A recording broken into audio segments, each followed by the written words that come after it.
I can't do it. Okay. We'll do it live. Okay. No. We'll do it live. It. Do it live. I'll write it and we'll do it live. Thing sucks. And welcome in. It's the Daily Puck Drop. Here we go. It is Tuesday, August 12th. Welcome in, kiddos. How's everyone doing on this fabulous Tuesday? We go live every day at 10 a.m. Twitter, YouTube, and the Puck Sports mobile app. If you don't have the Puck Sports mobile app, you can listen to it in the car. Apple CarPlay, it works there, on the move, on the go. Just download it from your desired app store. Don't worry, everything once we wrap up around 11:30 goes to the podcast. You can catch everything up on YouTube, Puck Sports, and find the Daily Puck Drop and all Puck Sports content on your favorite podcast platforms, which are Apple and Spotify. Does not matter. And you can find everything up at pucksports.com. Every single day we come via the Limbach Lumber Studios. We've been telling you this for months. Well, actually now for over a year, because Limbach Lumber has been a great sponsor here of the Daily Puck Drop at pucksports.com. We could not do this show without Limbach Lumber. I'll tell you that. Contractors, they're going to take care of you. Even if you're not a contractor and you're a do-it-yourselfer, they're going to take care of you. They supply lumber to anyone and everyone. They also have the largest stock moldings in the Northwest. Oh, let me mention, they've got free deliveries, everything from all house packages to your do-it-yourself projects. They've been doing it since 1930, so they know what they're doing. They've been around for a long, long time. Give them a call at 206-782-3487. Tell them I sent you. They love me, despite them all being Husky fans, except for one, except for Matt. He's the only one that's not. They're going to take care of you. They really, Paul and the whole crew over there, just and Mark, sensational people. Just salt of the earth, real salt of the earth, gentlemen and ladies over at Limbach Lumber. You can also visit them online at limbachlumber.com. And I'll tell you what, go in the store or go on Instagram and look at Limbach Lumber. They've got some fine hats and T-shirts. They really do. It's like fat. You wouldn't think like a lumber store would have like these great shirts and hats, but they do. Very old school retro look. You can follow me on all the social media platforms, which is a haven of good, not evil. Puck Sports on X and Instagram, also Puck_Sports on TikTok. You can find us on Facebook there as well. As I mentioned before, pucksports.com is the website. You can go there. You can sign up to become a member of the Pucks Posse. If you are not, each month we're handing out a $100 gift prize. We've already handed out our August winner. We'll do September, obviously coming up in September. But again, you can join today. You get access to everything we do. In addition to all the free shows that we do daily, we also have bonus shows as well that come out every single week. In fact, 3 of them. We've got the Sports Pit coming out later this evening with KJR alums Matt Stretch Johnson and Stephen Ernest Sandmeyer, where we'll just yell and scream about nothing for about 30-plus minutes. Our MLB Insider Show with Seattle Times beat reporter Ryan Divish comes out tomorrow. We give you a little sneak preview during Wednesday's show, but the full show just available to Posse members. And then Thursday is our weekly visit with Mitch Levy, Mitch Unfiltered podcast. We title it KJ Arntz. He appears during the live show, so you can watch and listen to it for free. But once the show is over, the only way to access the video and audio is if you are a Pucks Posse member. You could also be a Mitch Unfiltered member as well. Anyways, long-winded way of saying, if you'd like to join, we've got more content coming up once football starts as well. I encourage you, sign up today at pucksports.com. Also, if you are streaming the show, the QR code on your screen will take you there as well. All right, coming up on the show today, as you can see on the rundown, we're going to touch on the Josh Naylor contract. We'll do a little Houston watch. Michael-Shawn Dugar will join us here in about 5 minutes or so, if I can stop talking and get to the Naylor stuff. John Canzano coming up around 10:45. We also have in other news, and of course, we wrap up the show with Hey, What the Puck. No Jim Duquette today. Jim is spending time with his family. But you want to know what the type of guy Duquette is? He texted me this early this morning, and he always texts me real early because he's on East Coast time. And he goes, "Oh, my God, I'm sorry.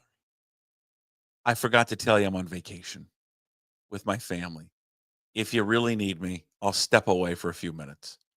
I'm like, are you kidding? You're on vacation, Duquette. You're fine. Don't worry about it. Take it off. But Jim he's always thinking about this show. He's always thinking about you, the Seattle sports fan and the Mariners fan. But Jim will be back with us next week, and we'll discuss the red hot Mariners, and we'll see what they do here on this 9-game road trip that starts tonight in Baltimore. George Kirby, Dean Kremer is the matchup tonight. Kirby, his last 3 starts, he's allowed 4 earned runs. He has struck out 24 with just 7 walks there for George Kirby. Last 3 have all been wins. Tomorrow, then it's Logan Gilbert. They will wrap it up with Luis Castillo on Thursday. Castillo has been great, has not given up more than 3 earned runs in his last 8 starts, so he will have the final game there on Thursday. And just a note on Thursday, no Brad Adam on Thursday because the game starts at 10, so we're not going to. I don't think Brad could do the show while he's working for his real gig. And Thursday's game, Brad is doing the play-by-play. So I'm thinking not legal, and I'm not sure how we're going to pull this off. We may do a live look-in and critique Brad's play-by-play on Thursday. So we won't have Brad Adam there on Thursday. Other notes just on the Mariners.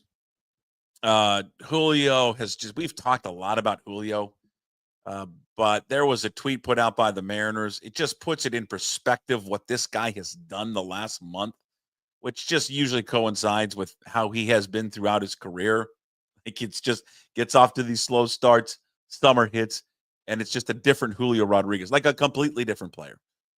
He wasn't as bad in the beginning of the season as perhaps he had struggled in recent years. OPS in the last month, over 1,000, 12 home runs, 21 ribbies, damn near a 300 batting average, 296. And his 12 home runs since July 11th lead the American League, and it's tied for first in Major League Baseball during that span. So the welcome side of having other players around him that are better helps him, but this was starting before you added those players. It's just the nature of how he plays every single year where he starts to get going at this time. And, of course, we'll continue to watch the Cal chase. Can he catch Aaron Judge at 62? I don't know. I mean, that's probably a long shot. He's on pace for 61 if he plays in every single game, but he's got to continue to hit at the pace that he's hitting at. The record, obviously, in reach right now is Salvador Perez at 48, which he's going to get. He's 3 away from that. The one that I think, Judge at 62 would be awesome. But the one that's going to be really awesome if he gets and passes is the Mickey Mantle one. That's the one I've been looking at when he's started to go on this run, and you thought he would be here. 54. 54 is the record for a switch hitter. And now you're talking about, no disrespect to Sal Perez, and he will go down as an unbelievable catcher in baseball. But Mickey Mantle, you're talking about one of the all-time greats. And he's 9 away from tying it, 10 away from breaking it, and he's 11 away from catching Ken Griffey Jr. for the most home runs in Mariners history. All right, for the Josh Naylor watch, or excuse me, not the Josh Naylor watch, the Josh Naylor contract. Mitch and I have we've been, and we'll probably do it again on Thursday. He's busted my balls left and right. I've not stopped talking about Josh Naylor's contract. I can't. I want this guy in a Mariners uniform forever. I don't want him to leave. And I've proposed, and I didn't come up with this number. If you go to Spotrac, which does all these contracts for all these players, and this is where, by the way, let me give you the dirty little secret. If anybody that you listen to, whether it's on these platforms or sports radio, they don't just miraculously come up with these numbers. It's on Spotrac because there's a little tab up there that says market value, and that's how everyone comes up with the numbers. But his market value, according to Spotrac, is 5 years, $100 million. To me, I think that's a steal. I think it's a steal for him. He didn't. You look back at Naylor. He didn't start playing regularly about 3 years ago when he was 25. He is entering his prime right now. To give a comparison of a guy that doesn't play in a similar fashion, but obviously plays first base, Wilson Contreras of St. Louis. He signed 2 years ago in 2023, 5 years, $87 million. So if you work in inflation and all that, 5 years, $100 million to me. I know some people online have said, "Oh, it's been a weird crowd." One saying that's not enough, or that's too much. It's not our money. Who cares? I'd give him $900 million. I don't care. Just don't let him leave. Like, don't let him leave. There is no future at this position in this organization right now. There's none. So, as much as like Suarez has been the fan favorite for many of us, the priority of these two, if you're going to re-sign one, the priority should be Josh Naylor because of just nothing right now in the pipeline. Again, we can debate Ben Williamson all you want, but at least there's an option with there's an option at third base where there is zero option right now at first base.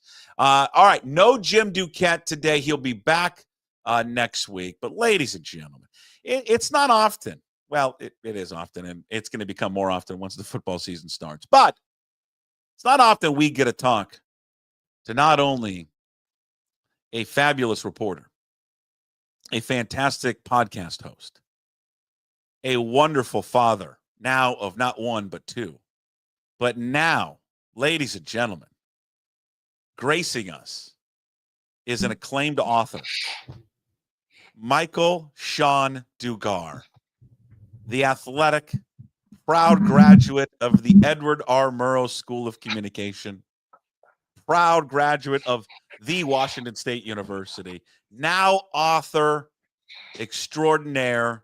He's got a book out, The Franchise, Seattle Seahawks, A Curated History of the Legion of Boom Era. It's now available on Amazon. He's going to tell us it's probably available elsewhere as well. And tonight, ladies and gentlemen, you're going to go meet Mike in person tonight if you'd like to, because he has a book signing this evening. Mike, welcome back to the show. Tell everyone where you're going to be tonight. We'll be at Third Place Books in Seward Park at 7 p.m. I'll give a little talk about the book. I'll be signing books as well. I haven't been to Third Place in a while. Apparently, there's a bar, a brewery connected as well. Chuck's Hops or something like that. I saw there's a lot of beer. Chuck's Hop Shop. There is one. The original one is probably I don't know, 5 blocks from my house. Oh, okay. I think he's got 3 of them now. I think. So I was informed of that yesterday, talking to the people at Third Place. So yeah, come through, grab a beer, talk about the book, talk about anything really. I'll talk about anything today. I'm in a great mood for all the reasons that you mentioned, Puck. So yeah, let's go. Where can you find? I mentioned Amazon, but is that the primary place to find the book, or where else can people get their hands on it, Mike? You can get it everywhere. Amazon. You can go straight to the publisher's website, Triumph Books. You can go to Barnes and Noble. Pretty much everywhere books are sold. No audio edition yet. I'm letting them know the demand is high for it, so we can get that. Because pay people to narrate it. It's a different part of the book world that I'm learning. But it should be available on all of the like tablets and Kindle stuff as well. Available everywhere. Available internationally. Made sure of that. Get it out in Germany, London. My people have been getting it over there, sending me pictures. So available everywhere books are sold. When you do have someone and make it an audiobook and you narrate it, maybe not you yourself, if you could pick someone famous, because usually they're famous people that narrate them, who would Mike Dugar want? Well, I thought about this yesterday. I would actually like the guys to do their own chapters. That would be great. Kind of an ensemble thing, because the guys are all around. They're not old and and wrinkled, right? Like they can do it. So I'd love BB to Brandon Browner to do his. Maybe get someone else to do Earl's, but everyone else, I would love the guy that the chapter is about to do theirs. Well, I think the element of Earl doing it would be quite entertaining, Mike. It would. It definitely, the entertainment value would be through the roof.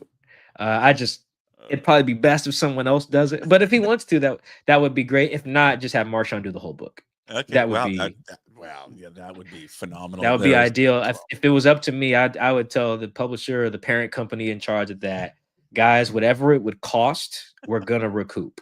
I can almost guarantee it without knowing anything about audio and narration prices and fees for that. I almost can guarantee whatever Marshawn would charge, we're gonna recoup on people who buy the audiobook. I have this debate with my wife all the time. She's a big audiobook person.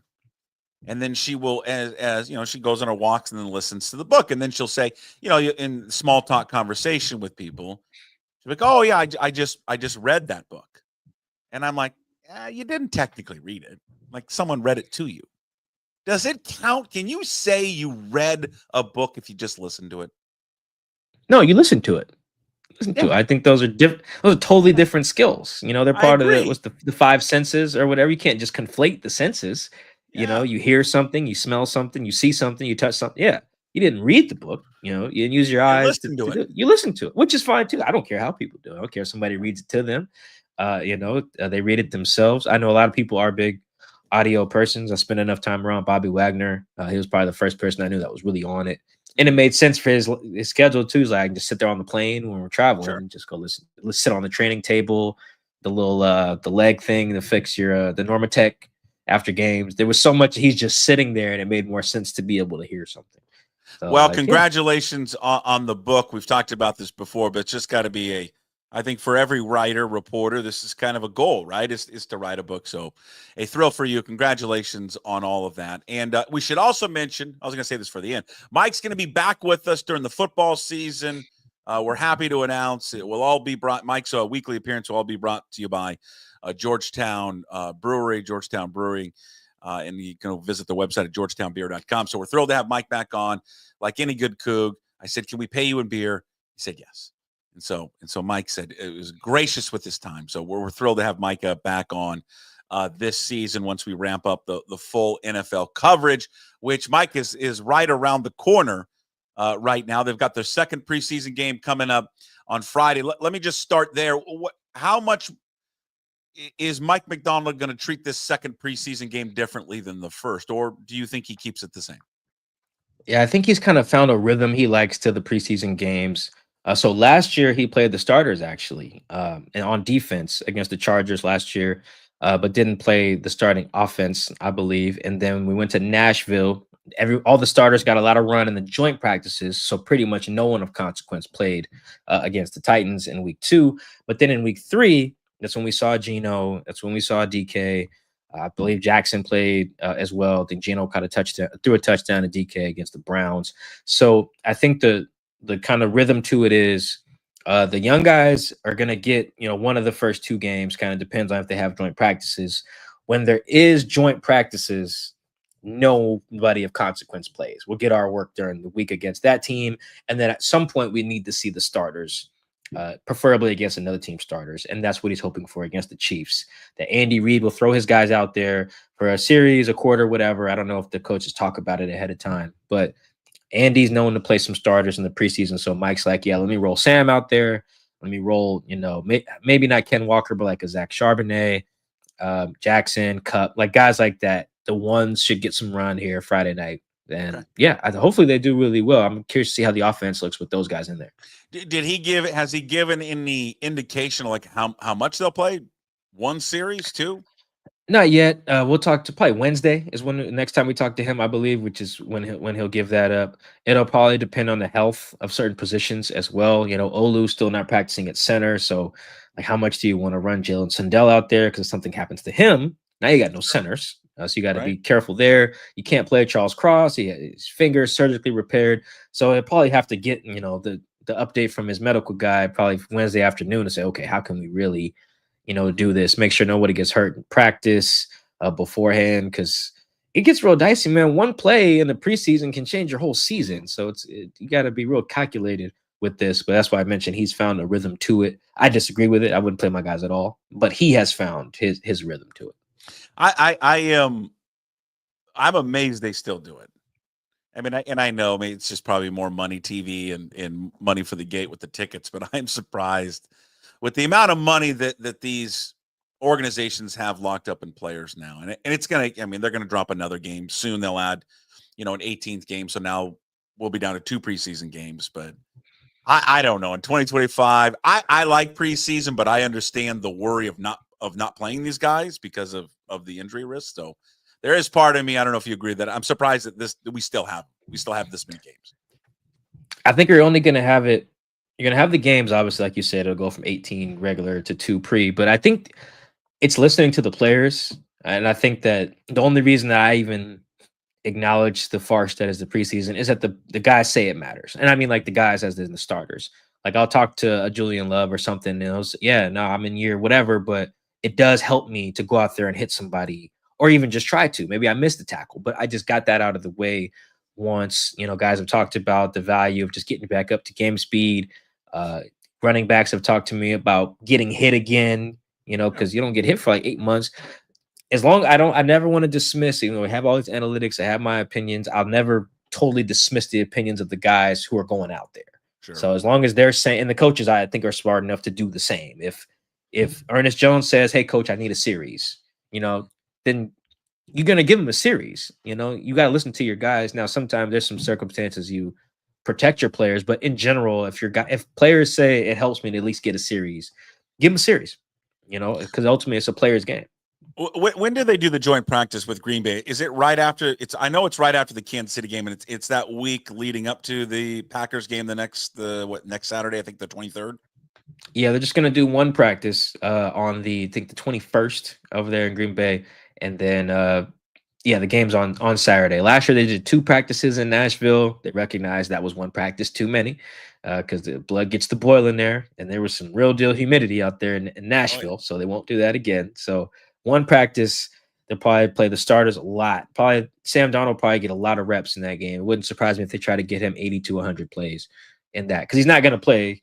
That'll be his last kind of action with those ones until they play the 49ers week 1, because they won't touch the field in the actual preseason game against Green Bay. How has he looked, Mike? Sam Darnold? Better than I thought. My expectations, though, however, were very low. He's making a lot of the right decisions because Mike Macdonald's defense is good. It's really good. And if you're not on it, you will look really bad, like some teams did last year against his defense. So I think he's handled it really well, handled the pressures well, found he's not making the wrong decision.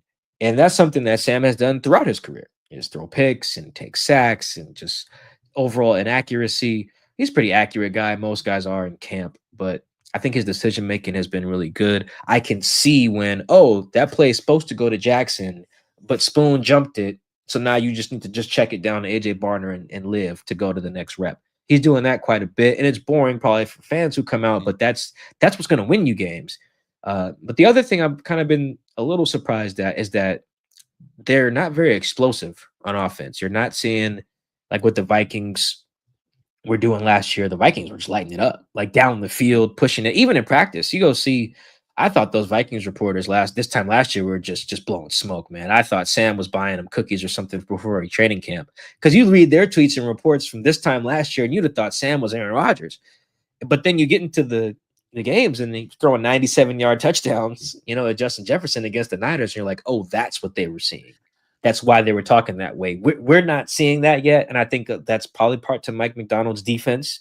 But also, I just don't think that it's hit yet. That downfield explosion has hit yet with Sam in that first team. But that's part of the system, right? Because my first thought is this part of the system where they don't want to do that? But it is. I mean, part of the system is to take deep shots under Kubiak's offense.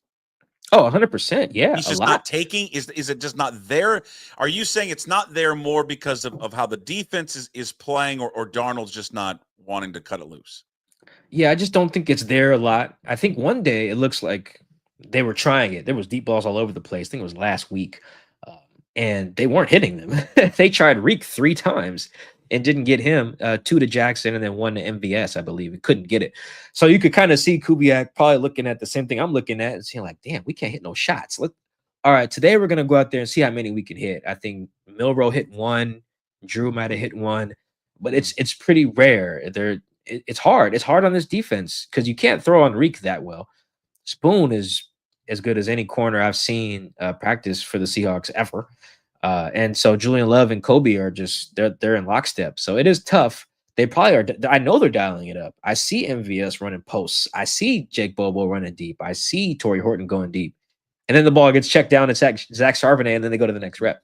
The defense is really, really, really on it right now, particularly the starters. How much of it is, though? I mean, there's a familiarity, right, between the two. I mean, the defense, for the most part, knows what they're going to run. They've been seeing it through minicamp and through training camp. To me, there's always inherently going to be an advantage to the defense because they know what these guys are going to run. There's got to be an element to that where it makes it difficult for any offense to have any type of success because, I mean, the defense is as well prepared as any defense that they will see this year to try and defend them in practice. A little bit. The difference is, I think, for the offense, you can't get hit, and that matters so much, and they're only going to challenge the ball but so much, and you can go over the middle in practice with no fear, generally speaking, Sure. Whereas in a game, particularly a preseason game, you could be up against some rookie, trying to fight for a job. He might smoke you. Well, you know that Kobe Bryant's not going to smoke you. So now, like, you have that part of the field open a little bit more than you would in a game setting. So I think the offense has a lot of advantages. The defense is good. The defense is good.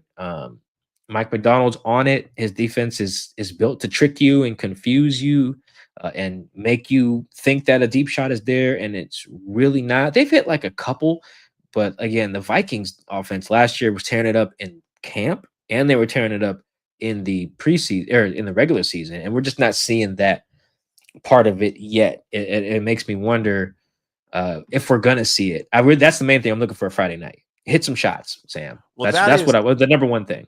That has been, I think, many people's biggest concern, though, going into this season, is the arsenal that he gets to throw to. I mean, besides Jackson Smith and Jigba, listen, this isn't Cooper Kupp of 3 years ago, or 4 years ago, 5 years ago. I mean, he's a guy that hasn't played in a lot of games in the last few years. He's getting older. I mean, he's not that type of wide receiver, anyways. Marquez, I don't know with Marquez Valdes-Scantling. He's bounced around every team. I'll be honest with you. I have zero high hopes at all for him. I mean, he's just, to me, he's already, it sounds like, and you can correct me wrong, that he's already been beat out by Horton for the job. So I don't know. I think this group, as encouraged as we get about Horton, and I can't wait to see him play more and more and more. And obviously Jackson Smith and Jigba is great. This is a group, to me, is very light when it comes to wide receivers.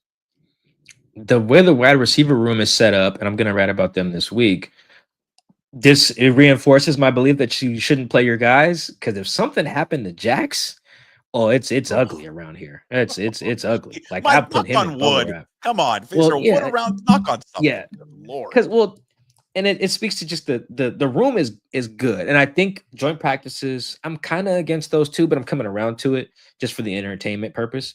Is that they're so good because you can really see yourself against another team, and that's important. Because the last few years, I would say post COVID, I've really started to watch film of other teams, whether they're playing the Seahawks or not, and that's really given me perspective. You just watch one team a lot, and you're like, oh, wow, that guy's really good. We get caught up and, wow, man, this Casey Williams guy, he can play. Like, well, no, he can play against the Seahawks on the lake and stuff like that. And I'm not picking on Kaysen, but he's a pretty good example of someone we've seen play well in August. And there's a reason that doesn't translate, because you have to see yourself at other teams. Other teams' guys get paid too. And there's a difference between a good player and a great player. And a great player is a matchup problem on any given night. Mm-hmm. A good player can have a big day. And I think the receiver room is full of the latter, not the former. And I think if you really want to be a good team, you got to have a lot more of the former. Those guys, I think a really good example last year of a good offense that had a low ceiling because of what I'm describing is Green Bay.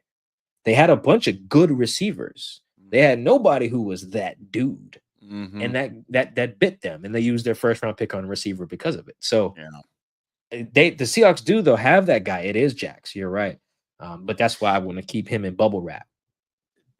How many have they, going back, looking the last few years, historically, they've kept how many wide receivers on average? It varies depending on how many are in the draft class. 1 year they kept 7, for instance, but I think they drafted 3 that year. I think it was Gary Jennings, DK, and John Ursua. So you want to keep your draft picks usually. 6 is the magic number. I did a 53 man projection over the weekend. I had him at 5. Curtis Crabtree and I were debating yesterday. I could see them keeping 6, but I would probably just keep 5. And really, I really only think 2 guys are going to be heavily targeted anyway. No one loves the 53-man roster breakdown more than Curtis Crabtree, by the way. Yeah, that is his bag. I mean, no one. Okay, give me your 5. Okay, I don't have my article in front of me, but I believe it was Jax Cup, MVS, Torrey Horton, Jake Bobo. Okay. That actually sounds about right. I could see maybe you keep Derek Young or Cody White, 6th guy. It's really important for all the bottom of the roster guys that'll play special teams. So I'm very curious to see how MVS looks on Friday because he does not play special teams. Those other guys do. Sorry, I didn't mean to step on you. My apologies for interrupting. That's what I was going to ask you. Is there a chance, because he does not play special teams, that he's a camp casualty? Could you see them just releasing him? Oh, yeah. Me and Bob Condotta were talking about this about a week ago. Because as Bob pointed out, they already guaranteed him $3 million that John would have to eat if you do that. And I've seen John make other decisions for less money. I've seen him try to save $750K. So I can see him holding on to a guy because they already guaranteed him $3 million. However, they're filling out their roster in a way we haven't usually seen. I have them keeping 2 fullbacks. That changes your math. I have them keeping, I think, 4 tight ends. That changes your math. Like special teams, that stuff matters. So sure. I asked Mike Macdonald yesterday. I said, what are those other receivers that aren't Jackson Cup? What do they got to do to get ops? He said, well, we're a heavy personnel team, so those other guys better be able to play special teams. And I was like, that sounds bad for MVS. Yeah. So, okay, so you're there at practice every single day. You get to view this more than the fans and everybody else. I mean, Horton has been running with the ones for how long now? About a week. Okay. And so MVS has been with the number 2s. Is this been more of Horton has just been the better player and has just excelled when he's given these opportunities, and then MVS has just like been really bad and just hasn't shown up, or has he been like what you would expect that they were going to get, but just Horton has been that much better? I don't know if I phrased that properly, but I got you. It's 2 things. Horton's been good, but also that downfield part that's missing. Well, that's what they bought MVS in here for. Right. It's almost like when a team signs a 3-point shooter and he can't hit the corner 3. Well, it's just going to stand out that you're not. That's what we hired you for. That particular thing. If we end up being a bad 3-point shooting team and you're a part of that, well, that's just going to stand out a lot more. And if there's another guy who's hitting these shots, it's just really going to stand out. So I think that's the problem. And that, again, is why I'm curious to see what he does Friday, because they got to hit. I think MVS needs to have a big game, I think, just to reinforce why they brought him in, because we've seen them target this type of guy and it not work, whether a Josh Gordon or a Marquise Goodwin or a Philip Dorsett. Like, Pete loved the outside guy who can fly as well, and that's basically what Marquez Valdes-Scantling is in the scheme. And none of those guys it panned out. Marquise was okay in 2022, but in general, they were never what Pete signed them to be. You can even go back to like a Braylon Edwards, a Terrell Owens, like the tall, fast guy on the outside. Go. He's had that. He's wanted that. And he just hasn't been able to consistently find it. Paul Richardson too falls in that category. So I think there's a world where if the downfield thing's not hitting and you're not playing special teams, well, let me just keep Jake Bobo, Cody White, Derek Young, eat the $3 million, and we'll be fine. Because those guys are also cheap anyway. You're not paying anybody I just named more than $1 million and some change. You'd mentioned 4 tight ends. I assuming that the 4 tight end group is are you double rostering Brady Russell? Oh, sorry. Yes. Yeah. So Brady's everything. I think Brady's a lock because he's at fullback, tight end, special teams. Like, when you're trying to make the team, it's so huge to be on special teams. Like, I'm so nerdy into special teams in the preseason at this point. When they started the game on Friday or Thursday night, I charted immediately who was on the first team kickoff unit, because I was like, these guys are probably all gonna make the team, because they didn't sit anyone who plays special teams really on Thursday night. Everybody who rested is typically not on special teams, with the exception of maybe Derek Hall. So outside of that, all those guys are probably going to be your special team starters. Drake Thomas, Patrick O'Connell, Ty Okada, Tyreek Smith, Brady Russell, all Robbie Oots, all those guys were on the field. Those are your those are your bottom of the roster guys right there. If you're not on special teams and you're not killing it at whatever your day job is, your real position, it's tough. You become very expendable because John Snyder will tell you that's how they're building it out. You got to be able to dress the right guys to make your numbers work out. Mike, even though you're younger, you have a very old school heart at times. And I know that you appreciate the role and usage of a fullback. When I went to one practice. I think it was like the second one. So that's all I watched and have seen so far until the preseason game. And when I saw them line up an I formation with a fullback with his hand on the ground, Mike, I'm not going to lie, I wept a little bit. I there was a tear because I love the fullback. I love it. And boy, God, Mike, does he look the part. Oh yeah, he's got the name too. Oots is such a fullback name. It's such you can already hear Lumen Field. He's Oots. Like it's just oh my God, it's so perfect. Yeah, I think that reporting on the book and honestly the last like 5 or 6 years, I love analytics. I love film. I'm a film nerd. I'm a math analytics nerd as well. But again, I don't dismiss the opinions of the players. If a DB tells me, Mike, I understand what you're saying about the run game and play action and throwing and the efficiency, but when I have to go in there and fit the B gap against the fullback, that matters. We prepare differently for that mentally and physically. And if a team has one of those guys and is going to use him and put him on the field, it just changes the identity of your offense and it gives you an attitude, and the defense has to adjust. And when linebackers tell me that and DNs tell me that, I have to take that into consideration with my analysis. Even if I come in disagreeing, I have to listen to these guys. I would go back for anyone to go back and watch the preseason game. And I'm wondering if you noticed this as well. When he caught the ball in the flat, I think it was on the first series, and ran, and then I think there was a DB that tried to come up and make a tackle on Oots, and he stuck his shoulder and knocked him over, and eventually fell over. The camera pans, and you see the sideline reacting to him. And it's all, to your point, it's all defensive players. It's all the defensive guys and the starters who are reacting that way, because I think, to your point, they get it. They understand the value of someone like that and how difficult a player of his skill set can be. That's why guys love Chris Carson. That's why they love Marshawn Lynch. They understand nobody wants to deal with that. I mean, maybe some guys, but it's of like the Vontaze Burfict variety that want to deal with Chris Carson and Marshawn Lynch. Like, you got to be wired just a different way. To even a Cam Chancellor, they're just wired different to want to deal with that. It just brings an identity. Before Quandre Diggs and Chris Carson were ever teammates, Quandre had the utmost respect for Chris. Why? Because he ran his ass over on the goal line when he was with Detroit. Like, put him on his butt, in 2018. There's a respect for a guy who runs a certain way, who doesn't go out of bounds. I'll give you another example. Marshall Lang, one of their backup tight ends, caught a pass from Jalen Milroe, did the same thing on the sideline, turned it up and ran somebody over. Brady Russell pointed out to me that that's their mindset. Yeah. He said that's how you get shouted out as a young buck. He said it at the first day of camp, a rookie might have ran out of bounds. He said, no, our attitude is put your shoulder down and go. And that matters. And as long as offensive guys tell me that, and more importantly, if defensive guys tell me there is something to be said for that type of attitude and mentality, then I have to listen. I have to take it into account, because ultimately those guys are who matters. If Julian Love tells me it hurts different when he has to take on a fullback in the C gap, then I'm gonna listen to Julian, because he's telling me that for a reason. Last thing for you, at least the debut in that game of all the rookies looked really good. I'm just curious your thoughts, what you've seen from minicamp to the very latest practice yesterday from Jalen Milroe. I like that they're emphasizing Milroe as a passer. They do some zone read stuff, but even saw it on Thursday. It was a handful of plays. It wasn't the whole package. They were trying to see what he can do as a thrower. And you can see some glimpses of it. He's just got to speed it up. And that was the thing in college.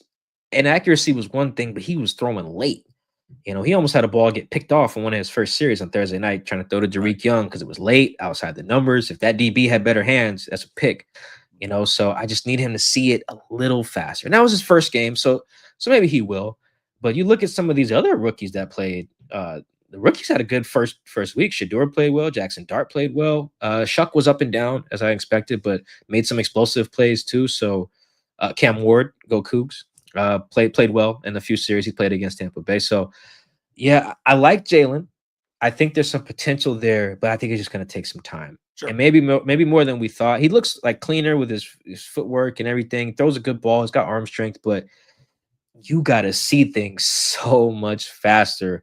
I know this is a Seahawks show, but a really good example from over the weekend was Bryce Young threw a ball to T-Mac, their rookie, and it's like a viral clip now. He throws that ball 3 steps before T-Mac even breaks. Now, T-Mac drops it in the end zone, but that level of anticipation is what you got to have in the NFL. He threw that ball so goddamn early, the rookie wasn't even ready for it. So I think that's where Jalen has to get to unlock the potential. You can't just live on deep balls and posts and obvious wide open guys. You're going to have to see it before it happens. And he's getting there, but you can kind of see on Thursday night, like, all right, this might take a little time, because he was also bailing out of the pocket very early. He was like, one read, go. No, man, you got to stand in there and trust your protection and go through your reads and really be a quarterback. Michael-Shawn Dugar, The Athletic, covers the Seattle Seahawks. You can follow him on X at Mike Dugar. And go check out his new book wherever you can find books, including Amazon, The Franchise, Seattle Seahawks, A Curated History of the Legion of Boom Era. It is out now. He has a book sign he's going to be reading tonight at Third Place Books in Seward Park. The time again? 7 p.m. 7 p.m., Third Place Books in Seward Park. And, hey, they've got a brewery there. All right? That's right. Oh, yeah. Chuck's Hop Shop is there, so you can grab a beer and then support a great local beer spot and a great book place in Third Place Books and support our guy, Michael-Shawn Dugar, who, by the way, will be back with us in the fall talking Seahawks football every single week, brought to you by Georgetown Brewery. All right, Mike, have fun tonight. Thank you for doing it. Appreciate you. Go Cougs. Go Cougs. There he is, Michael-Shawn Dugar. Go read all of his work at The Athletic. Again, follow him on X, Twitter, at Mike Dugar. And again, 7 o'clock tonight, Third Place Books, Seward Park. He'll be reading and signing his brand new book, The Franchise, Seattle Seahawks Curated History of the Legion of Boom Era, out now wherever you find your books, including Amazon.com. It's interesting what he said there about, and it may be fairly obvious to some, about Marquez Valdes-Scantling. It's the second you started reading these reports that he was no longer running with the ones and Torrey Horton is, and he doesn't play special teams, I just said, why?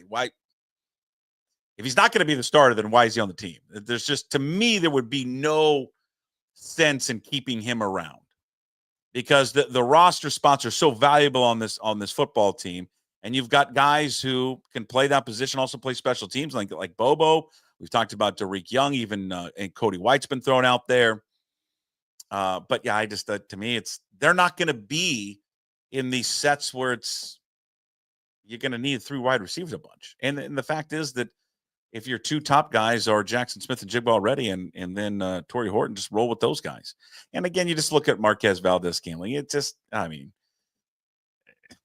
He can run fast, really straight downfield, but if he's not doing that in practice, and if that's all he can really do, and he can't really do anything else, then I just don't really see the value in keeping him around. Does he make you, how much better of a football team does he make you? And good on Torrey Horton. I mean, Torrey Horton came into this camp dealing with the injury, and he's taken a spot, taken a role, and doesn't look like he's ever going to relinquish it. And you saw him in that first preseason game against the Raiders. He looked great. Just moves well. Just looks fluid. A good kind of natural athlete. So I don't think anyone, doesn't sound like it, from those guys who cover the football team, going to be shocked if he doesn't make the football team. And we'll see how much the starters get there on Friday, with Sam Darnold getting probably a series or 2. And what about the other starters? Now I'm kicking myself because I forgot to ask him about the health there of Ken Walker. But it does sound like, if you listen to Mike Macdonald post-practice yesterday, foot thing, that they're just dealing with it. I don't know if it's just coach speech or whatever it's going on, but I mean, I don't know how serious that injury there is to Ken Walker. Big year for Ken Walker. Could also be a thing with Ken Walker is like, I'll practice every other day. I mean, the one thing I don't know how much people have talked about, he is entering the final year of his contract. So how much does he really want to push it in practice? Is he doing kind of like a mini hold-in? I'll practice one day, then I won't practice the other day. I mean, players do that stuff all the time. So we'll just keep an eye there on Ken Walker. I'm excited about this rookie class. We talked about it after the first preseason game. This rookie class with Jalen Milroe, and again, who you're not going to see a bunch anyways this year, but Zabel, Arroyo, Eamon Worry, Robbie Oots. I mentioned Zabel already. Yes, there's just Horton.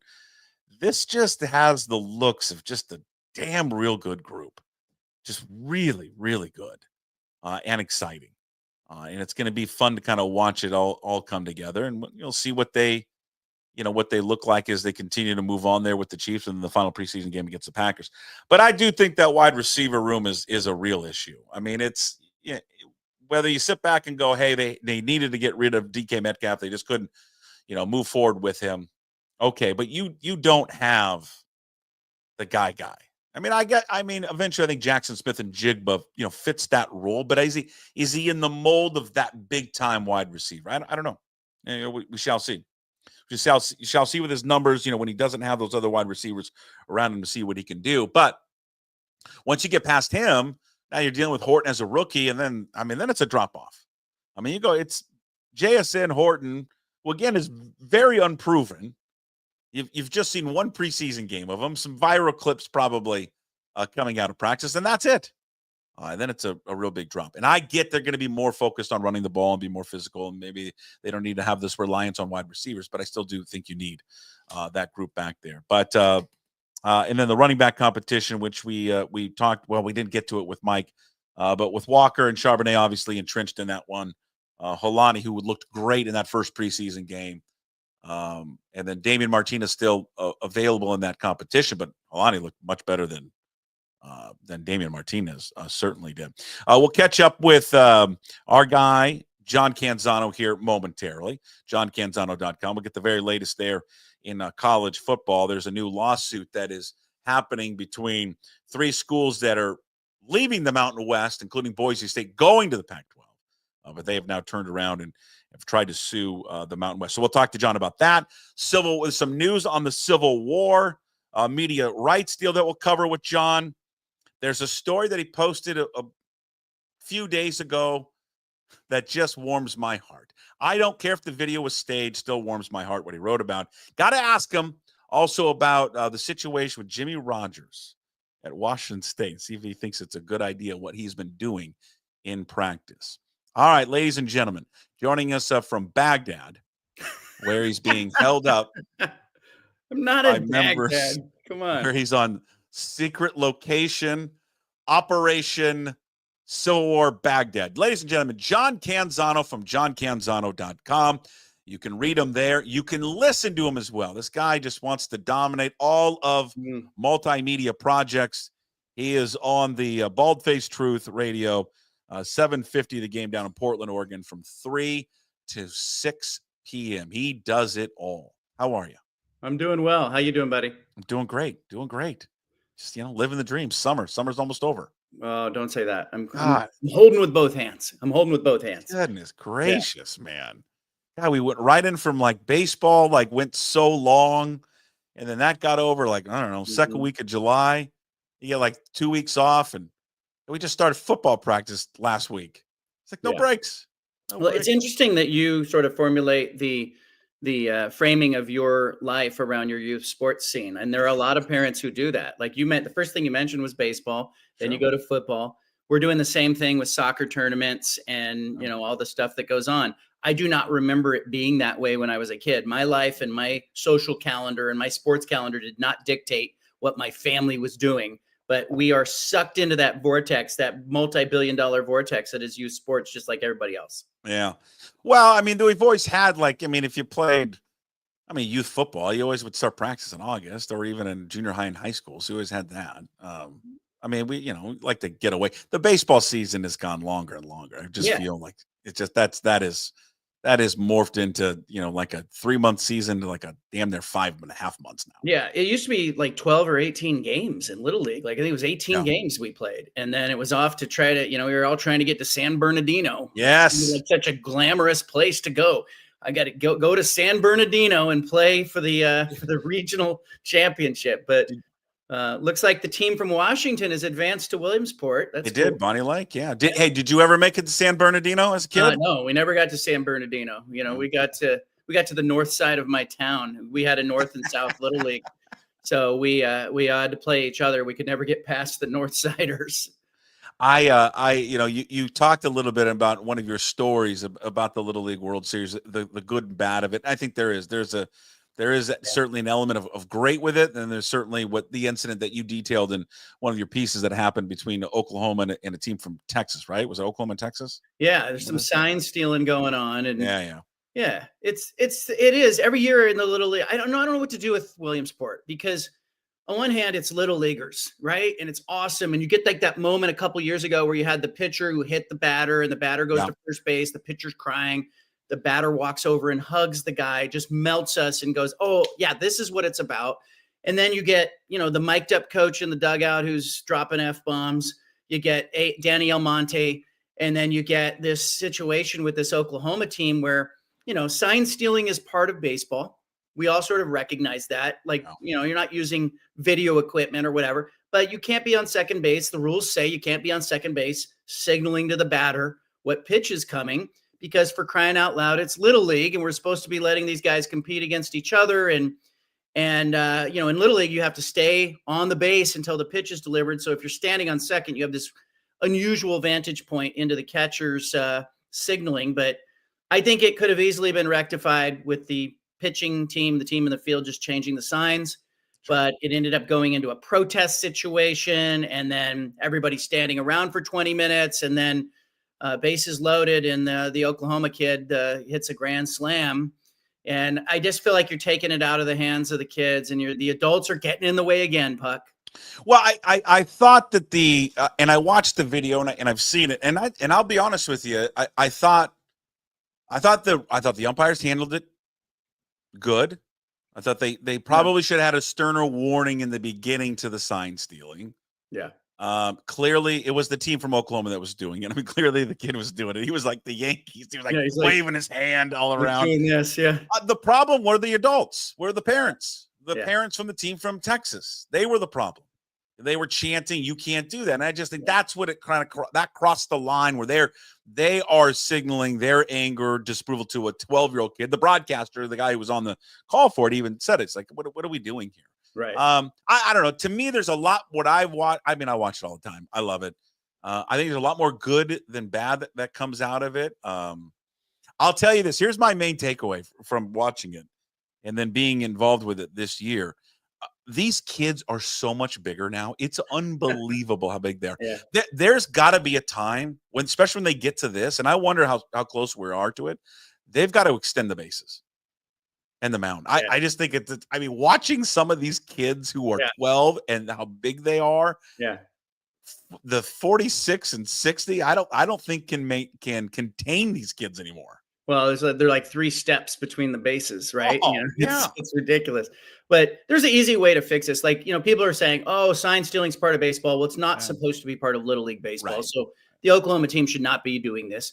Sure. But secondarily, if they are doing it, you just switch the signs up, and 2 is a fastball and 1 is a curveball. And you let the guy on second base get confused by it. And then suddenly, it's an advantage for you. So there were a lot of ways you could have fixed this, not chanting at the other team and then the coaches sort of barking at each other. It didn't need to come to that. But then you go to Williamsport and, they're gouging these families. They're charging them $300 for a Motel 6. The Olive Garden is jacking their prices up because the Olive Garden does have unlimited breadsticks. So I understand like how much money you're going to pay at the Olive Garden, but again, those breadsticks you can get as many as you want and then just stuff them in your purse. The most American thing ever. It is overeating and just sitting around. I love all of it. I love the parents, how involved. I love all the signs. I love the signs that they make with the cutouts of the kids and I'm just I was wondering this too, because I was following. I'll move on. I promise to college sports here in a second. But watching the Bonnie Lake team advance and thinking, God, to go from what they were in their districts, then to state, now to this regional, now to Williamsport. Just think of the amount of money. Oh my God! So these parents, they're doing GoFundMes. Have burned through. Yeah. They're doing GoFundMe's to help the families pay for these trips. Bonnie Lake played Murray Hill Little League in that final, to get to Williamsport. Beaverton, right? Yeah. And I talked to the Murray Hill coaches, and one of the parents had him on my radio show. And I said, hey, just promise me you're going to conduct yourself like this is about the kids. Don't be the story. Don't have your coach be the coach who's dropping the F-bombs in the dugout, or, you don't be the shine stealing team. And they were like, yeah, we're going to do that. So, I am proud of the teams from the Pacific Northwest that are going to go and, they compete at that level. But on to Williamsport. Now we get to root for Bonnie Lake. Yeah, we're going to root for Bonnie Lake. All right, over to college sports. I've been waiting to talk to you about this story. What is going on? It sounds like there is some issues there in the Mountain West. Boise State, right, is among two other schools. They are suing now the Mountain West for unpaid money. How does this affect now the new look Pac-12? Well, there's 5 schools that left the Mountain West, as people know, and Boise State, Colorado State, and Utah State are a little different than San Diego State and Fresno State. They can file a lawsuit against the Mountain West. San Diego State and Fresno State can't sue the Mountain West because there's a provision in the California State University bylaws that prohibit members from suing other members. One campus can't sue another. And guess what? San Jose State remains in the Mountain West Conference. So for people wondering why aren't all 5 suing, this is the reason. So none of the 5 are getting any money, Puck. The Mountain West in June was supposed to pay NCAA tournament units. Mm-hmm. They were supposed to pay college football playoff distribution to Boise State. They were supposed to pay the media rights money that they do every year. And the check did not show up, right? The check was not even in the mail. And so none of those schools got paid. Now, I'm told by other conference commissioners that this is not unprecedented, that sometimes if a school owes, what they think is going to be exit fees, the conference will withhold those distributions. But it goes a little deeper because, Gloria Navarra, as the Mountain West commissioner, also, sort of fast-tracked Grand Canyon University's admission to the conference.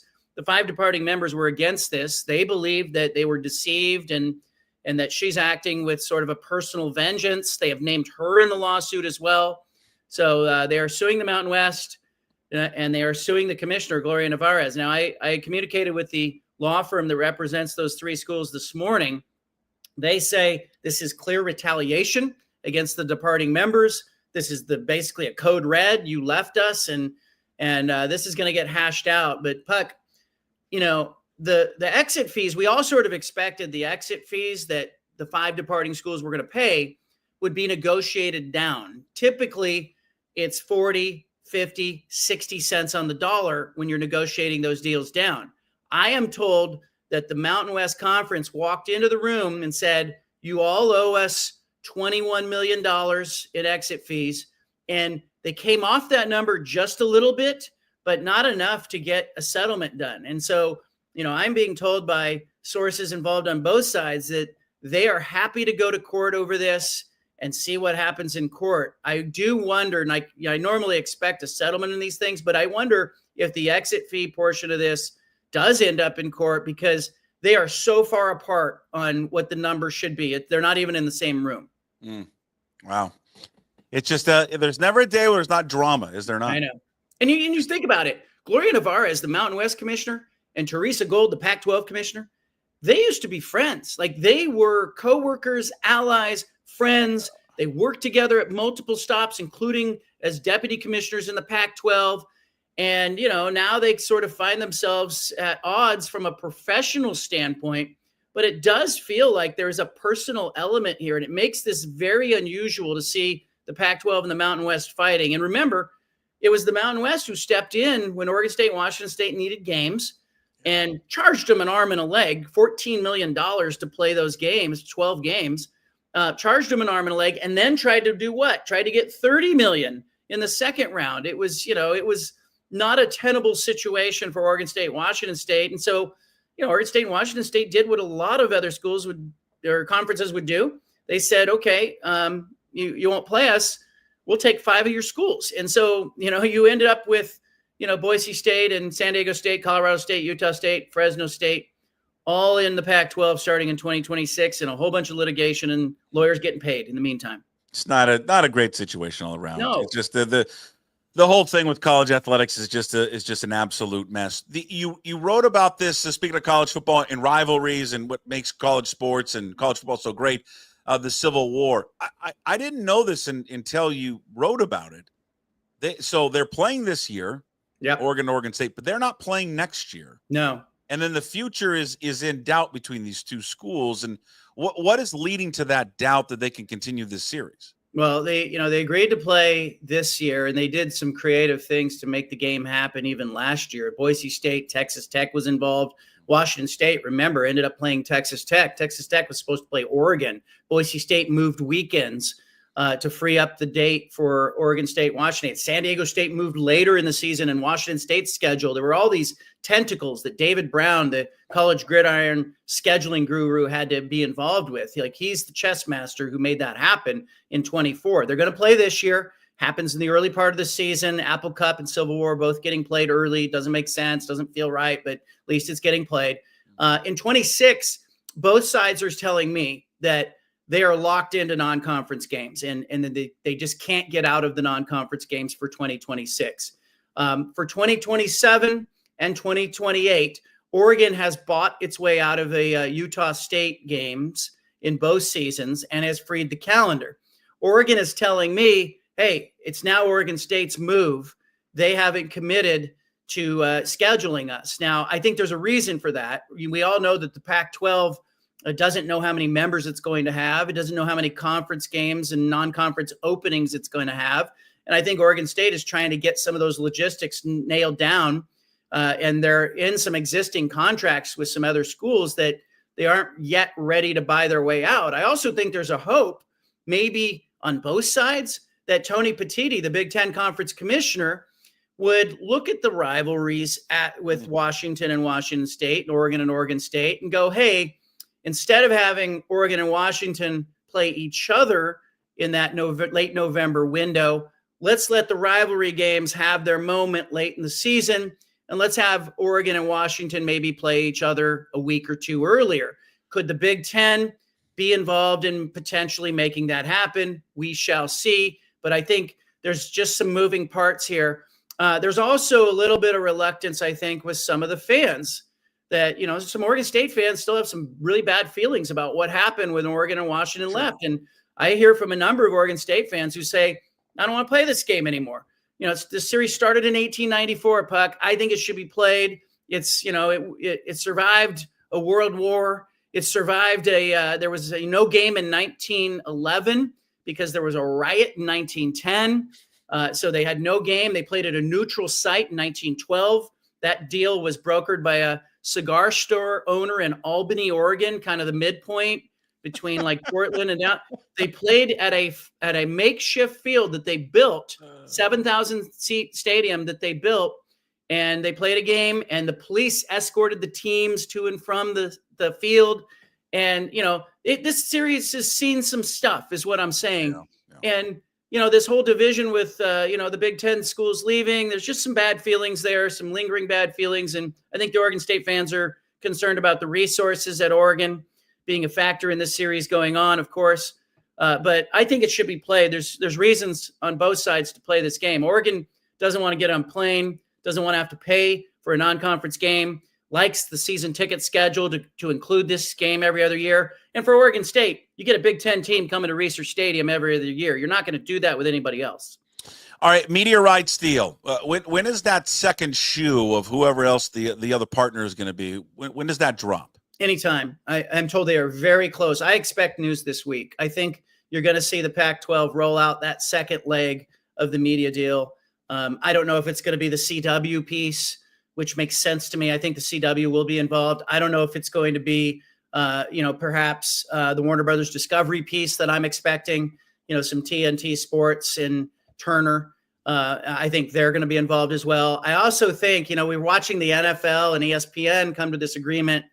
I kind of wonder if maybe, the ESPN deal with the NFL, that there's been a little bit of focus, of course, understandably so, with the NFL and ESPN on each other. I think the Olympic sports, the non-revenue generating sports in the Pac-12 are going to end up in this ESPN direct-to-consumer offering, whatever it's going to be called, ESPN Plus or whatever they're going to call it. I think the Olympic sports are going to end up under that umbrella. And I think Pac-12 Enterprises will probably get some production on that.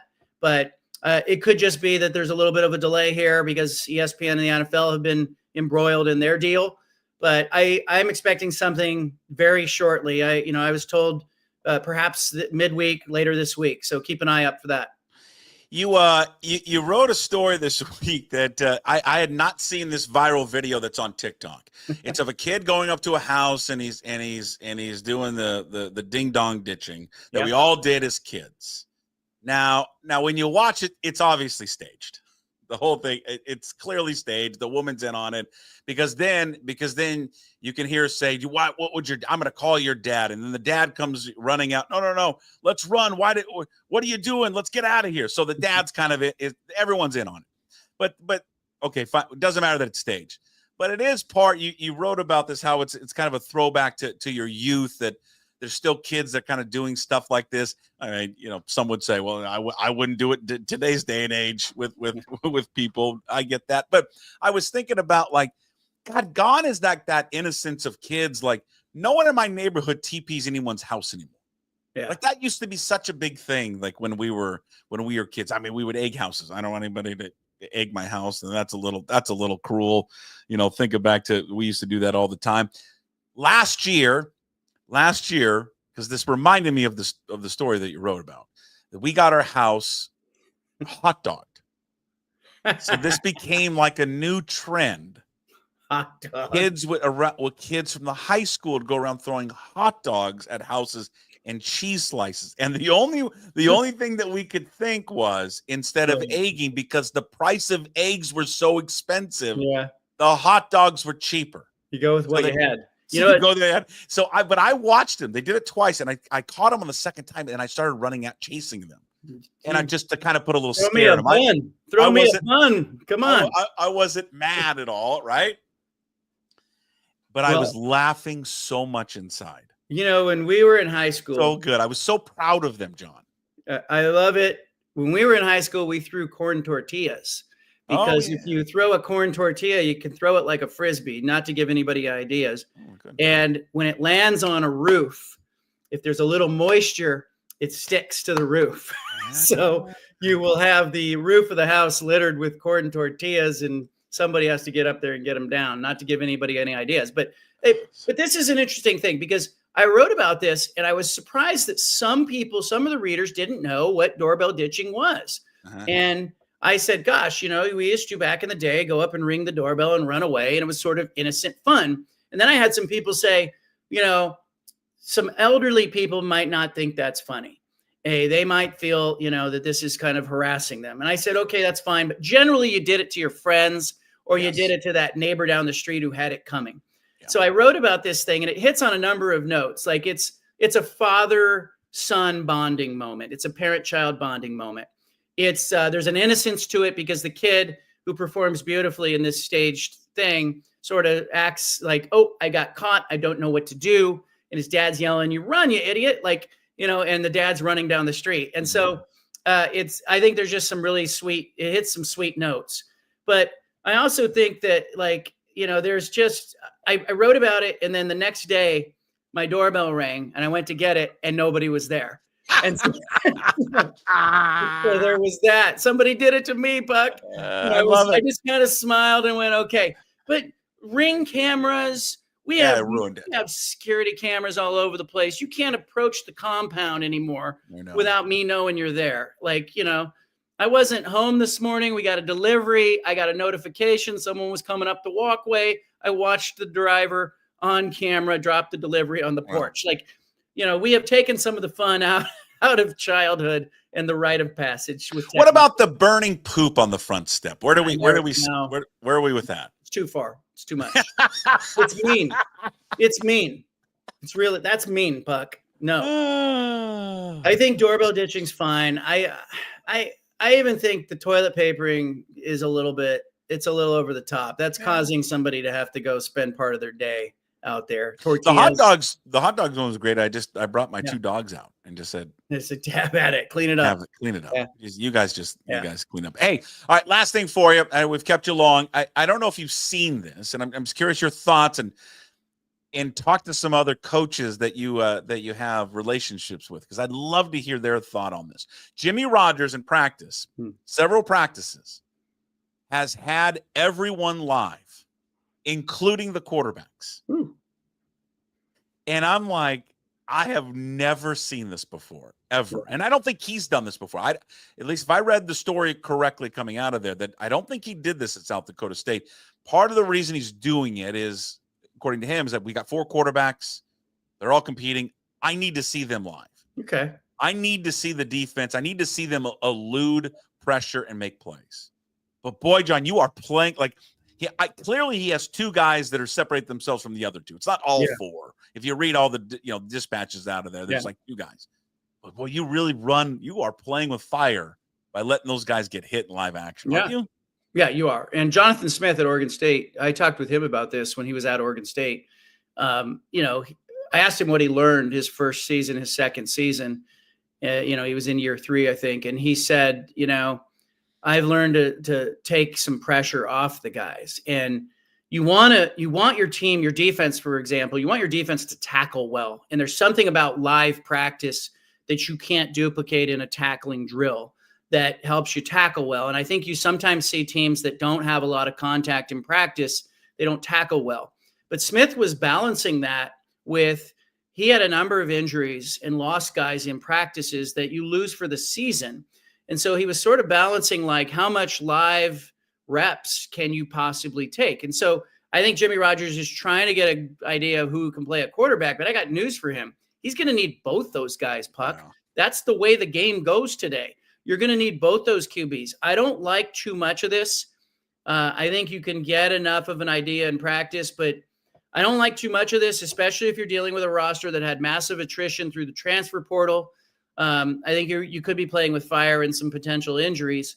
But, if you want to do like 5 minutes of live action in a practice just to get a look at a player, sure, go ahead and do it. But part of this is supposed to be what your early season games are about. Sure. If you're Washington State. And so, I think some of the challenge for Oregon State and Washington State is they're playing a really difficult, non-traditional schedule where, Oregon State is starting with Cal. There's no tune-up game there.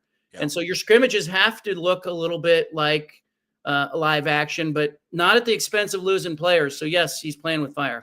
Next week, let's talk about this a little bit more if the story develops. But this news coming out of Norman with Mateer and gambling, and it was dismissed yesterday by a lot of people on social media as, oh, he would never just on Venmo say sports gambling.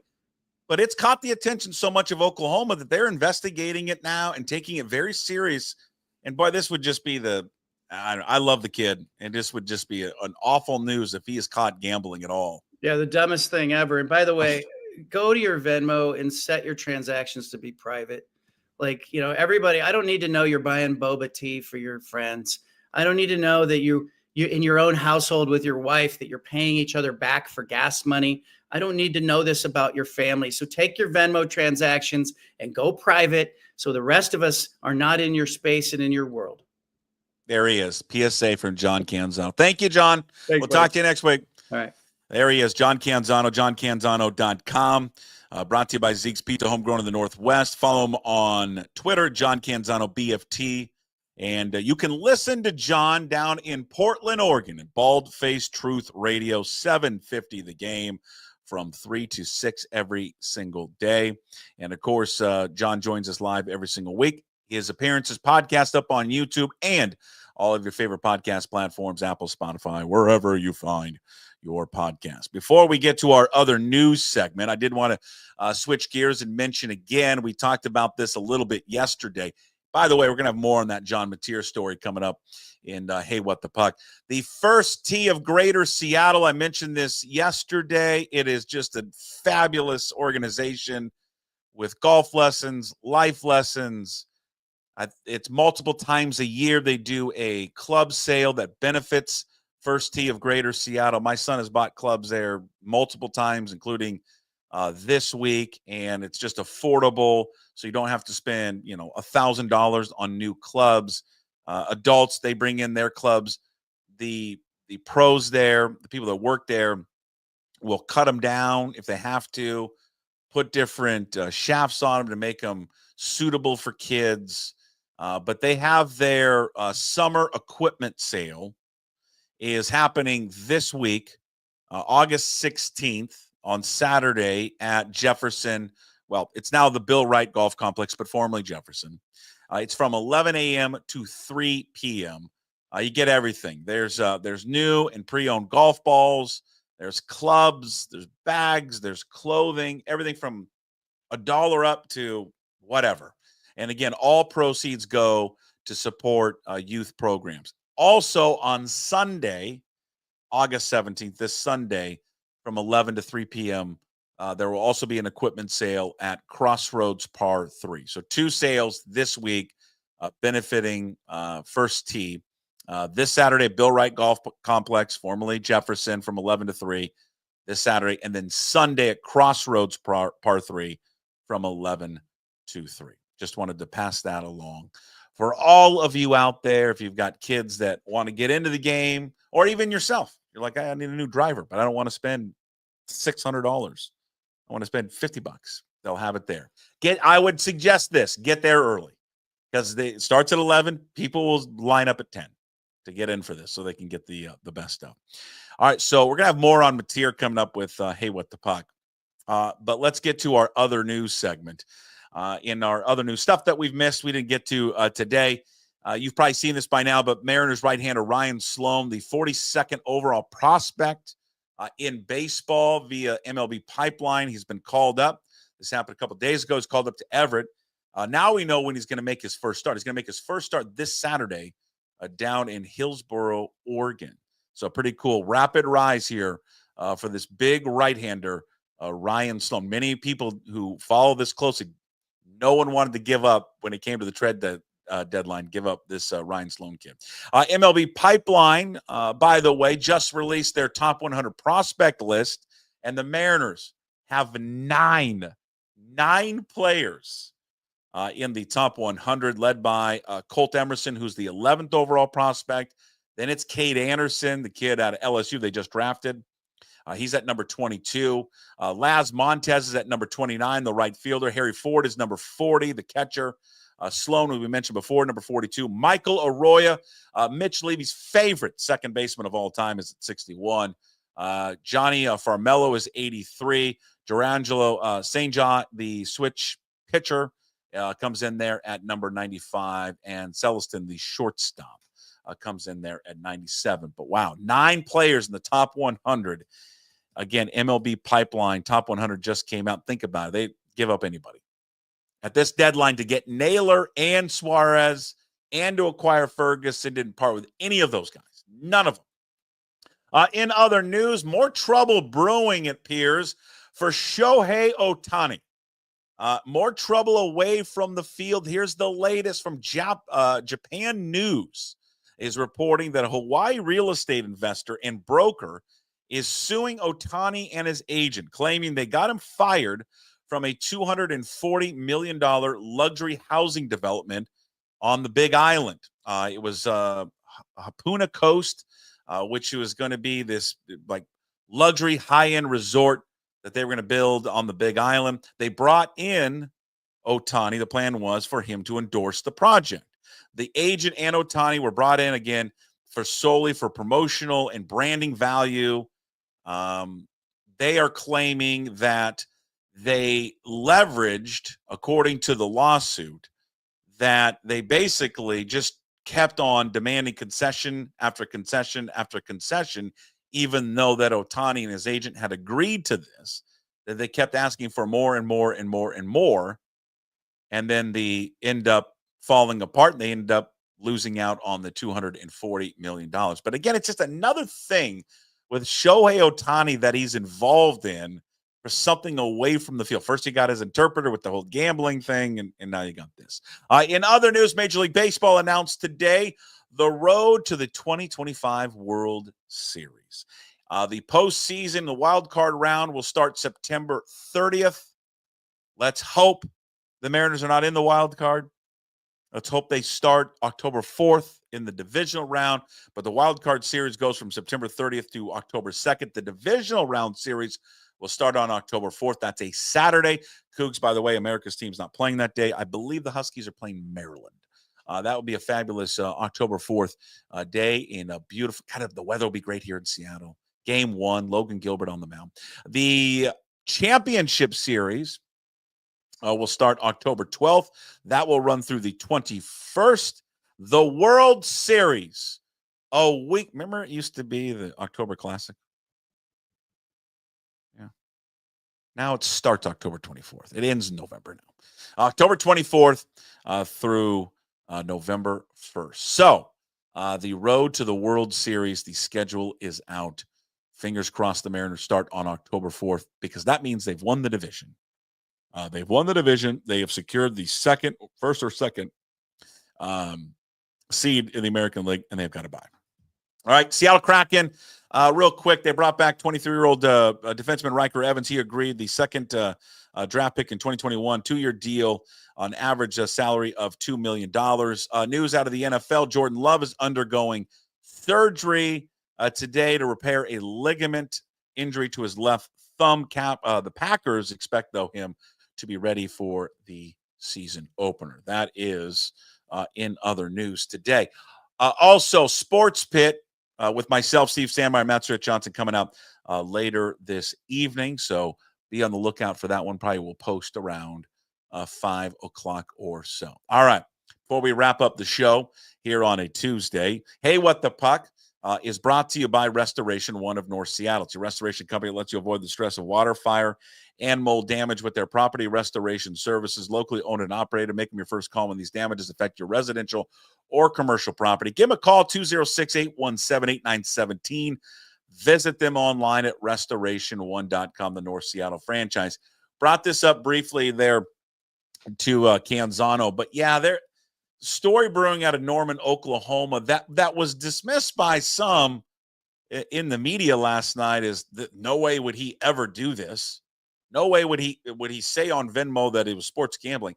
I don't remember what you were like at 20, but you were stupid. People are stupid at 20. People are stupid now at 48, 49. So people do stupid stuff. But this news out of Norman, Oklahoma is not good, and I hope this is not true. But Oklahoma quarterback, former Coug John Mateer, after screenshots of past references to sports gambling on his Venmo account surfaced online on Monday, he has denied to school officials ever being involved with gambling. Sources told ESPN's Pete Thamel. School officials, though, have taken it very serious and have become aware of the matter. Late Monday, they are planning to investigate the situation, according to ESPN. The screenshots posted online last night showed Mateer allegedly twice included sports gambling in memos for transactions on November 20th, 2022, while he was a freshman at Wazoo. Both transactions were allegedly made to a Venmo account for Richard Roten, believed to be a teammate at WSU at the time. College athletes, again, prohibited from betting on any sport offered by the NCAA with penalties up to loss of eligibility. I hope this is not true. Those that are denying it, saying, well, no one would ever say sports gambling. You just don't remember what you were like at 20. People are stupid, and they do stupid stuff, and they don't think people are watching. Even if he wasn't really gambling, why he would ever put sports gambling in his Venmo, in the little thing in Venmo, just idiotic, just absolutely moronic that he would do that. But again, I love the kid. I know many Coug fans will just, throw him to the side because he left and he went to Oklahoma. I will not. I understand why he made that decision to go there. I have always been pulling for him and will continue to pull for him. And I just hope this story regarding Mateer is not true, because that is just a killer. It would just be an absolute lack of judgment and and if he loses eligibility, he's done. Just a horrific ending to his collegiate career. That's Hey, What the Puck, brought to you by Restoration One of North Seattle. It's your restoration company that lets you avoid the stress of water, fire, and mold damage. They are locally owned and operated. Give them a call, 206-817-8917. Visit them online at restoration1.com, the North Seattle franchise. All right. Thank you for everyone for watching and listening today. Big thanks to our sponsors, Limbeck Lumber, Zeke's Pizza, Georgetown Brewery as always, and Restoration One. Today's Daily Punch Drop, find it up on YouTube. Please subscribe to the channel. Also find the Daily Punch Drop on your favorite podcast platforms and I should say, up at pucksports.com. When you're there, sign up to become a member of the Pucks Posse. $5 a month. You support all the free content, VIP, and exclusive shows as well. Our baseball coverage with Seattle Times beat reporter Ryan Divish coming out on Wednesdays. Tuesdays, the Sports Pick comes out with Matt Stretch Johnson and Steve Sandmeyer. And Thursdays, KJ Arntz with Mitch Levy from the Mitch Unfiltered podcast. All right, check it all out at pucksports.com. Appreciate all the love and support. And thank you again for watching and listening. We'll talk to you tomorrow at 10 a.m. So until then, as always, we promise to be better. No shoes, no dice. Would anybody like to smoke some pot? Yeah. I was born to love you. I was born to lick your face. I was born to rub you. But you were born to rub me first. What do you need my address for? We'd like to send out a mailer. Mother of mercy, I don't speak Japanese!